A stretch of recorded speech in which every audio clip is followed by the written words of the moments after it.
حتما نیاز داری که توی بازار کامرشیال فعالیت کنی. تضمینی بیارید. تضمینی هر اتفاقی بیفته پولتون رو تمام و کمال پرداخت میکنن. تمامی رستریا 99%شون دونه سبزشون رو از داخل خود ایران تهیه میکنن. چرا؟ چون شما تمامی اقلامی که تو ایران میبینی 90%ش قاچاقه. سلام همه ستونای عزیز دنیای قهوه. حاج محمد اومده با یه ویدیو ناب.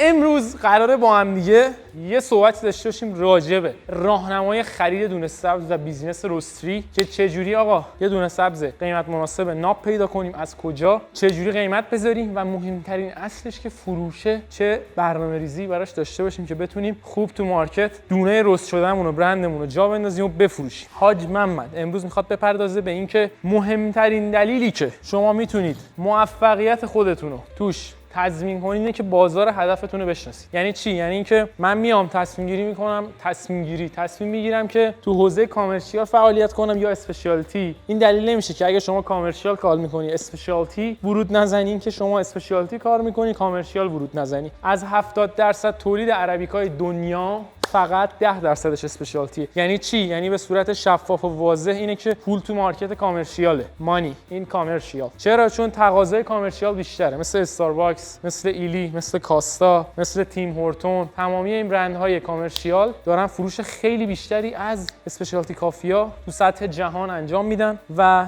بهترین این کار اینه که اگه قرار وارد بیزنس رستری و خرید دونه سبز بشید اینکه بازارتون رو بشناسید. تیراژ کامرشیال بسیار بالا، حاشیه سود اسپشیالتی بیشتره، ولی خب توی کوانتیتی یا مقدار کمتر. یعنی اشل بازار اسپشیالیتی کوچیک‌تره ولی خب حاشیه سودش خیلی بالاه دیگه. مثلا الان امروزه شما تو دنیای قهوه می‌بینی خیلی از بسته‌بندی قهوه کوچیک میادش 40 گرم، 80 گرم، 100 گرم، قیمت‌های خیلی نجومی داره و حاشیه سود، مارژین سود بسیار بالایی داره. ولی خب کامرشیال اینطوری نیستش. شاید شما با پول اون 40 گرم قهوه اسپشیالیتی بتونی 5 کیلو 10 کیلو قهوه کامرشیال تهیه کنی. میدونی کمیت و کیفیته. بازار هدفمون رو باید بشناسیم که آقا ما می‌خوایم کدوم مارکت فعالیت کنیم و چی میخوایم از اون مارکت. یکی از مهمترین قسم‌ها توی بیزینس دونه سبز و رست اینه که چقدر ما بودجه مالی داریم. امروزه بچه‌ها تو ایران تمامی رستریا 99%شون دونه سبزشون رو از داخل خود ایران تهیه میکنن. چرا؟ چون شما تمامی اقلامی که تو ایران میبینی 90%ش قاچاقه.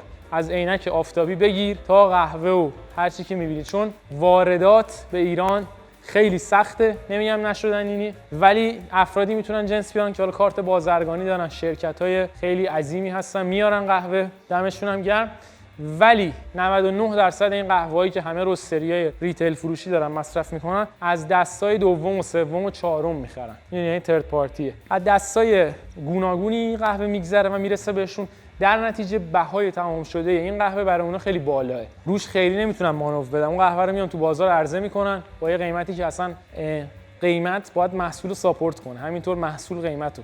شما وقتی یه محصول خیلی اوکی نداری نمیتونی یه قیمت خیلی بالا بذاری. اینا باید با هم یه همخونی داشته باشن، همدیگه رو ساپورت کنن دوتایی. میایید از چند تا واسطه میگذرید و اون قهوه رو، یعنی 3-4 تا هستن، اون میخوای بگیری برسه اونجا، بهای تمام شده محصولت میره بالا، در نتیجه تو باید یه قیمت بالا بذاری برای مخاطبینت. بیزینس شکست میخوره، خیلی نمیان سمت تو. بیشتر اون کسایی که گنده ترن دارن خوب میفروشن تو رستری و حتی دونه سبز. چرا؟ چون اونا میرن مستقیم، حتی شده میرن فارم. قهوه‌ای که شما باید تهران $10 پول بدی کیلویی تهیه کنی، مستقیم میره فارم میخره کیلویی $2 $3 200% 300% سود میکشه روش، میارن تهران تقدیمتون میکنن. شما بخوای رو اون قهوه کار کنی خیلی بهای تمام شده میره بالاتر، کار کردن برات سخت‌تره. پیشنهاد حاج محمد چیه؟ پیشنهاد من اینه اگه رستری دارید یا تو کار دونه سبز هستید، پخش دارید تو ایران، شهرهای مختلف، تهران، هر جا، مشهد، اصفهان، شیراز، هر جا هستین، بهترین کار اینه که از کشورهای همسایه برای شروع اگه بودجه مالی اوکی دارید خودتون تشریف بیارید یا با کسایی که تو بیزینس دونه سبز هستن مثل حاج محمد در ارتباط باشید. سوالی در رابطه با خرید دارید، قیمتی میخواید، قهوه‌ای مد نظرتون هستش از دبی یا شهر مسقط، کشور عمان، اینور کشور امارات، ما میتونیم دونه سبزای خیلی خوبی براتون سلکت کنیم، انتخاب کنیم، راهنماییتون کنیم. خودتون میتونید تشریف بیارید اینجا در رابطه با خرید دونه ها رو ببینید، گپ و گفتی داشته باشیم و از این قسمت وارد ایران کنید. یا اگه بودجه مالی بالاتری دارید، پیشنهاد حاج محمد اینه که مستقیم برید فارم، تشریف میبرید فارم قهوه، اطلاعات تکمیلیشو میتونید من بپرسید، میتونم راهنماییتون کنم تو کدوم فارم برید، به چه صورت خرید کنید، همه این کارا رو میتونید از حاج محمد بپرسید، راهنمایی میکنم. مستقیم بشینید تو خود فارم، با نفر اولی که این قهوه رو داره تولید میکنه در ارتباط باشید، یه قیمت خیلی مناسب.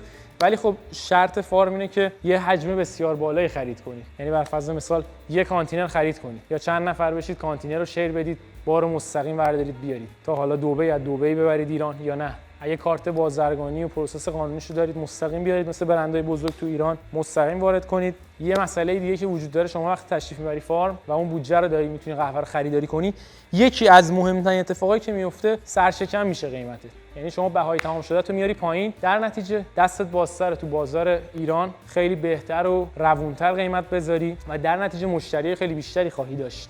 و یکی از مهمترین مسائل توی بیزینس رستری اینه که شما قیمت گذاری صحیح داشته باشی و مهمتر قیمت گذاری بحث فروششه. شما بهترین قهوه جهان رو داشته باشی با بهترین رستر و بهترین دستگاه رست و بهترین تیم و همه چی عالی پرفکت، ولی اگه نتونی بفروشیش شما تمام، بیزینس شکست خورده است. ولی زمانی که شما یه دستگاه رستر خیلی معمولی داشته باشی، یه آدم خیلی معمولی نرمال براتون رست کنه، یه دونه مناسب قیمت اوکی داشته باشی، ولی فروش رو بلد باشی، مارکتینگ، اون بیزینس شما میکشه سقف آسمون. و مهمترین چیزی که شما رو تو فروش موفق میکنه یه قیمت درسته، که بتونی یه دونه سبز خوب با یه قیمت خیلی مناسب داشته باشی، بهای تمام شده نرمال خوب تا اونجایی که میشه رو به پایین باشه، عرضه کنی توی بازار و موفق ترین بیزینس رو خواهی داشت. دستگاه و نفر و اینا گزینه‌های بعدی ان. مهمترین قسمت مارکتینگ و فروشه، که حالا بحث تبلیغاته که چه جوری ما تبلیغ کنیم تو اینستاگرام، توی سایت، توی همه چی حضور داشته باشیم پر رنگ. مارکتینگ و تبلیغات بچه‌ها امروزه مهمترین المان و تاثیرگذارترین توی روند فروشه که میتونه خیلی کمک کنه شما محصولتون رو بفروشید. و قبل فروش، پشت فروش، بهای تمام شده محصولتون وجود داره. این پشت فروشه. شما اگه بهای کمی بپردازی، در نتیجه دستت بازتر برای قیمت گذاری و حالش رو میبری و میری به سمت بیزینس موفق. خود حاج محمد سال 98 رستری باز کردیم تو ایران، شهر تهران. یکی از مهمترین المان هایی که من خودم عشق اسپشیالتی کافی و قهوه‌های خفن و اینا داریم. ولی شما اگه بخوای بیزینسی داشته باشی که بترکونه، موفق باشه، پایدار باشه، جمعش نکنی، حتما نیاز داری که توی بازار کامرشیال فعالیت کنی و بتونی خودتو جا بندازی تو مارکت، خودتو نشون بدی. و صرفا فقط اسپشیالتی کافی یه اسمه، این اسپشیالتی کافی. بزرگترین اسما تو خود کشورمون ایران دارن کامرشیال کار میکنن، دمشون هم گرم، نوش جونشون. اسپشیالتی هم در کنارش دارن میبرن جلو، ولی دقت کنی کامرشیالش پررنگ‌تره و کل پول از این میادش. خیلی خیلی مهمه. هر سوالی راجع به خرید دونه سبز، چگونگی آوردنش به ایران، چه دونه سبزی از کجا بخریم، حتی فارما، هر جای جهان داشتید، از حاج محمد بپرسید.